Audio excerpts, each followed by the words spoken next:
Bonjour, on continue la lecture de notre livre Finances d'entreprise, théorie et pratique de l'entreprise tunisienne. Merci de faire un like et de s'abonner à ma chaîne.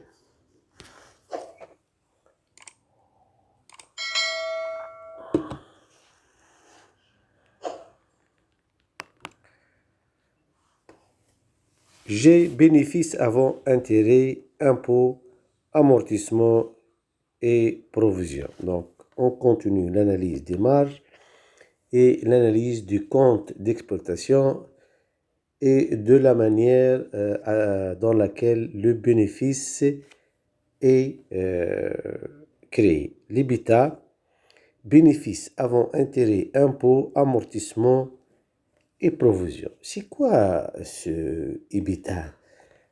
En fait, tout le monde parle de l'EBITDA, tout le monde, lorsque tu lui dis, voilà, tu lui parles d'une entreprise, il vous dit quel est son EBITDA. Donc, c'est un concept très intéressant parce que là, c'est le earning before interest, tax, depreciation et amortization. L'EBITDA, c'est le résultat brut d'exploitation, c'est-à-dire le business avant intérêt et avant amortissement, qu'est-ce qu'il fait ressortir? Combien je dégage de bénéfices avant que je procède à l'amortissement du matériel et au paiement des intérêts. C'est un indicateur donc très important et les francophones l'appellent l'UBE, le résultat brut d'exploitation, et les, les anglo-saxons l'appellent l'EBITDA, Earning Before Interest, Tax, Depreciation et Amortization. Bénéfices avant intérêt, impôts, amortissement et provision.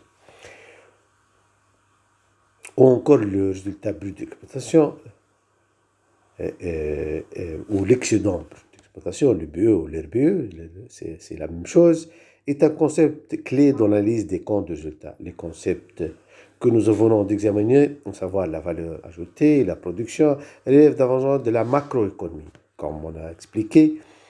Donc, surtout la valeur ajoutée, c'est un concept macroéconomique, alors que l'EBITDA appartient résolument au domaine de la microéconomie. Nous ne saurions trop insister sur l'importance de l'EBITDA dans l'analyse du compte de résultat. L'EBITDA représente la différence entre les produits d'exploitation et les charges d'exploitation en trésorerie. Par conséquent, il se calcule comme suit. EBITDA est égal résultat d'exploitation, EBIT, plus dotation aux amortissements, perte de valeur sur immobilisation et provision. Donc, c'est notre autre que l'EBIT, sur le résultat d'exploitation, on lui rajoute les dotations aux amortissements. Alternativement, pour les comptes de résultat par nature, l'EBITDA peut être calculé comme suit. EBITDA, valeur ajoutée, moins impôt autre que sur le revenu, moins frais de personnel et charges sociales, moins perte de valeur sur l'actif circulant, plus autres revenus d'exploitation, moins autres frais de fonctionnement. Les autres charges d'exploitation comprennent les charges non consommées dans le cadre du processus de production et comprennent des éléments tels que les indemnités de licenciement, les charges récurrentes de restructuration, les paiements relatifs aux brevets, licences, concessions, contrats de représentation et jetons de présence. Les autres produits d'exploitation comprennent les paiements reçus au titre de brevets, licences, concessions, contrats de représentation, jetons de présence, subventions d'exploitation reçues. Les pertes de valeur sur actifs circulants comprennent les pertes de valeur liées aux créances douteuses, au stock, aux travaux en cours et à divers autres créances liées à l'exercice en cours ou des périodes antérieures. Les dotations en provision comprennent principalement les provisions pour charges de retraite, litiges, grosses réparations et frais reportés, congés légaux, indemnités de licenciement ou de pré-licenciement, pré-retraite sous activité future et déménagement dès lors qu'ils sont liés à l'activité normale de l'entreprise. En effet, ces provisions représentent des pertes pour l'entreprise et doivent être déduites de son EBITDA. Étant donné qu'il n'est pas affecté par des charges hors trésorerie, c'est-à-dire des amortissements, des dépréciations, des provisions qui peuvent laisser les analystes plutôt aveuglés, l'évolution du ratio EBITDA sur vente, communément appelé marge d'EBITDA, constitue un élément central d'une analyse financière. Tous les points que nous avons traités jusqu'ici dans cette section doivent permettre à un analyste financier d'expliquer pourquoi la marge d'EBITDA d'un groupe s'est élargie ou contractée de X points d'une période à l'autre. L'évolution de la marge d'EBITDA peut être attribuable à un dépassement des coûts de production, à des charges de personnel, à l'effet prix sur les ventes ou à une combinaison de tous ces facteurs. Notre expérience nous apprend que les pressions concurrentielles font qu'il est de plus en plus difficile pour les entreprises de maintenir leur marge d'EBITDA dans la bonne direction. Le résultat d'exploitation ou EBIT.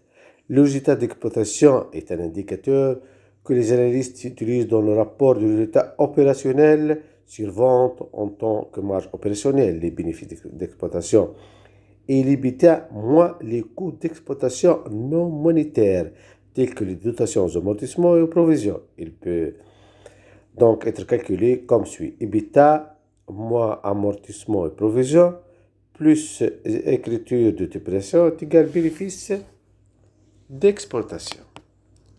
Les pertes de valeur des actifs immobilisés liés aux actifs d'exploitation, marque, goodwill acheté, etc., sont normalement inclus avec l'amortissement et amortissement pour les comptables. Nous vous prions de différer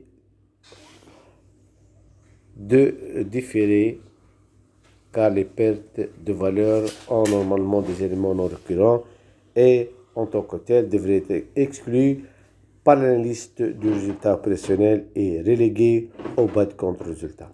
Affectation du résultat opérationnel. L'EBIT est réparti entre les bailleurs de fonds de l'entreprise, résultat financier pour les prêteurs, résultat net pour les actionnaires et impôts sur le société pour l'État, qui, bien que ne fournissent pas de fonds, crée et entretient des infrastructures et un environnement favorable, sans oublier les éléments non récurrents. Charge produit financier net. Il peut sembler étrange de parler de résultat financier net pour une entreprise industrielle ou de services dont les activités ne sont pas principalement orientées vers la génération de revenus financiers, étant donné que la finance est simplement censée être une forme de financement de crédit des actifs d'exploitation d'une entreprise, les éléments financiers devraient normalement afficher un solde négatif, et c'est généralement le cas. Cela dit, certaines entreprises, notamment les grands groupes générant un fonds de roulement négatif important, comme la grande distribution par exemple, ont des aspirations financières et génèrent des revenus financiers nets, auxquels leurs revenus financiers contribuent de manière significative. Les charges financières nettes sont donc égales aux charges financières moins les produits financiers. Lorsque les produits financiers sont supérieurs aux charges financières, on parle naturellement de produits financiers nets.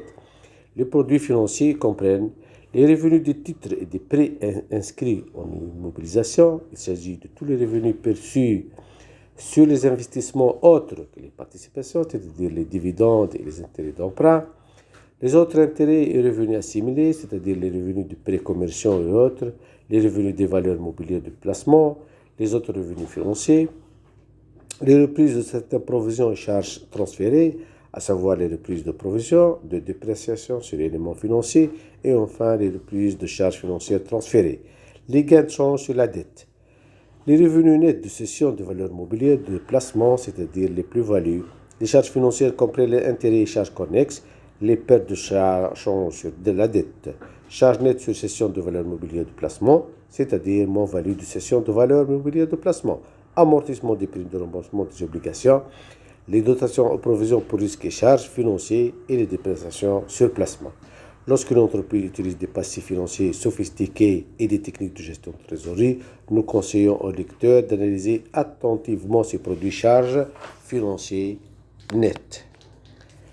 Les charges financières nettes ne sont pas directement liées au cycle d'exploitation, mais reflètent plutôt la taille de la charge de la dette de l'entreprise et le niveau des taux d'intérêt.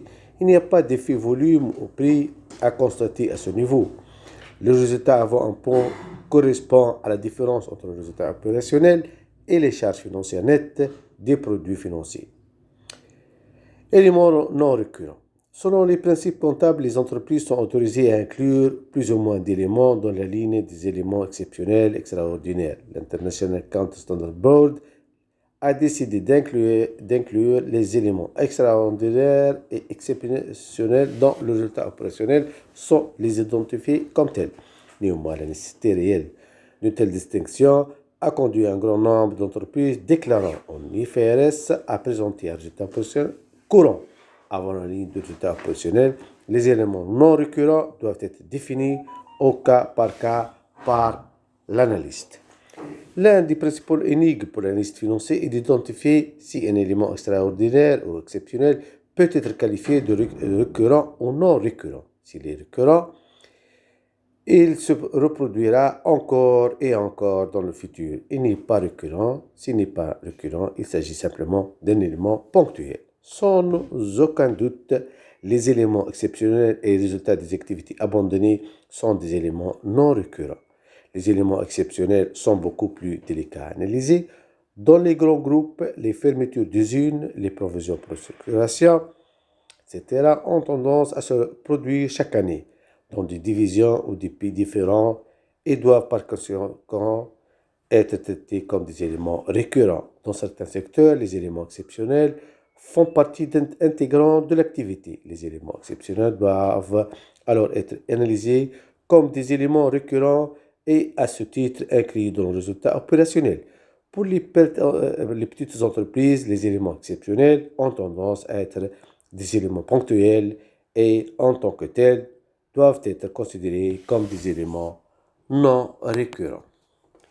Ce n'a aucun sens d'évaluer le niveau actuel des éléments non récurrents du point de vue de la rentabilité de l'entreprise ou de pré-indicateurs tendances futures. Les analystes doivent se limiter à comprendre leur origine et pourquoi, par exemple, l'entreprise avait besoin d'écrire le goodwill. Impôt sur le revenu. La ligne de l'impôt sur le revenu peut être difficile à analyser en raison des effets des impôts différés, de l'impact des filiales étrangères et des déficits fiscaux reportables. Les analystes calculent généralement le taux d'imposition effectif du groupe, c'est-à-dire l'impôt sur les sociétés divisé par le bénéfice avant impôt, qu'ils surveillent au fil du temps pour évaluer dans quelle mesure l'entreprise a géré ses affaires fiscales. Un faible taux d'imposition doit s'expliquer. Cela peut être dû à l'utilisation des déficits fiscaux reportables, dû à des difficultés passées, qui s'épuiseront un jour ou l'autre. Il peut aussi s'expliquer par des optimisations fiscales agressives qui ne sont pas sans risque, notamment lorsque les pays sont fortement endettés et ou déficitaires et que la société n'est plus disposée à accepter de tels comportements. Dépréciation du goodwill, résultat des entreprises associées, intérêts minoritaires. En ce qui concerne la dépréciation du goodwill, les principales questions doivent être d'où provient ce goodwill et pourquoi a-t-il été déprécié. Selon sa taille, la part des profits-pertes nets des associés mérite une attention particulière. Lorsque ces profits ou pertes représentent une part significative du résultat net, soit ils doivent être séparés en éléments opérationnels, financiers et non récurrents pour mieux appréhender la contribution des entreprises mises en équivalence, soit une analyse financière distincte doit être affectée par l'associé concerné. En dernier recours, il pourrait être ajouté à l'EBIT. Les intérêts minoritaires sont toujours un sujet intéressant et soulèvent les questions suivantes. D'où viennent-ils? À quelles filières sont-elles rattachées? Les investisseurs minoritaires financent-ils les pertes ou s'accaparent-ils une large part des bénéfices? L'analyse des intérêts minoritaires s'avère souvent utile pour déterminer quelle filiale génère les bénéfices du groupe. Compte de résultats standard, compte individuel et consolidé. Les tableaux suivants présentent deux modèles de compte de résultats. Le premier a été adapté aux besoins des comptes sociaux non consolidés individuels et est basé sur le format par nature. Le second est basé sur le format par fonction. Compte de résultats par nature, compte individuel de la société. Vente nette. Donc, on met la vente nette, plus la variation de stock de produits finis et en cours, plus la production pour usage propre, est égal à la fabrication ou la production. Moins les matières premières utilisées, moins coût des marchandises destinées à la revente vendue, est égal à marge brute ou bénéfice brut commercial. Moins autres achats et charges externes, est égal à valeur ajoutée. Moins frais de personnel, y compris participation et intéressement des salariés, moins impôts autres que sur le revenu net, plus subventions d'exploitation, moins variation des provisions d'exploitation, plus autres produits et charges d'exploitation est égal l'EBITDA, bénéfice avant intérêt, impôts et amortissement. Moins dépréciation et amortissement est égal l'EBIT, résultat d'exploitation. Charges financières, plus charges financières, moins produits financiers, moins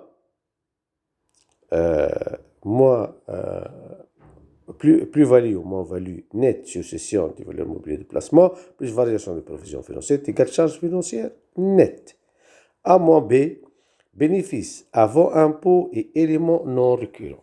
Donc ici, on a calculé les charges financières que les charges financières d'intérêt, moins les produits financiers, bien sûr, moins les plus-values nettes sur cession de valeur mobilière, plus variation de provisions financières, ce que nous donne les charges financières nettes, et l'EBIT moins les charges financières nettes nous donne bénéfice avant impôt et éléments non récurrents.